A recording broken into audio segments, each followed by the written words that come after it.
علي قدر امیر المؤمنین حفظه الله تعالی د انساني قاچاق د مخنیوي په اړه په 6 مادو کې یو مهم فرمان صادر کړی. دغه فرمان د اسلامي لارښوونو پر بنسټ انساني قاچاق یو غیر شرعي عمل ګڼلی دی او د خلکو ژوند، کرامت او عفت خوندي کولو لپاره د جدي اقداماتو د پلي کولو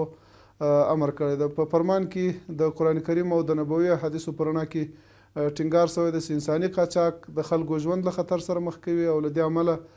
په اسلام کې دغه چاره یو غیر شرعي عمل ګڼل کیږي.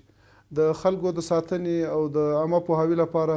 اړوندو ادارو ته مسؤلیتونه په ګوته سوي دي. له دې ډلې په فرمان کې د ارشاد، حج او اوقافو وزارت، د پوهنې، لوړو زده کړو، اطلاعات او فرهنګ،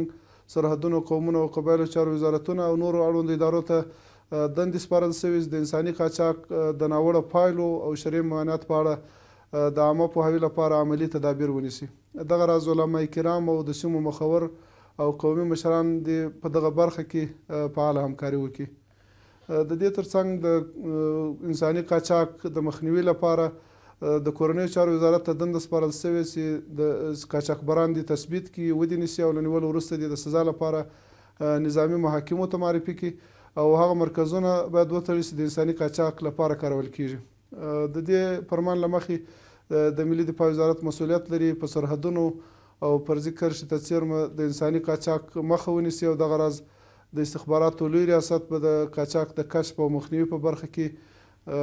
له کورنیو چارو وزارت سره مرسته کوي. د مجازاتو په اړه هم په دې فرمان کې د قاچاقبرانو لپاره سزاوې ټاکل شوي دي. د لومړي ځل جرم په صورت کې به 1 کال بند وي، د دوهم ځل جرم په صورت کې 2 کاله او د دریم ځل په تکرار سره به 3 کاله بند ورکول کیږي.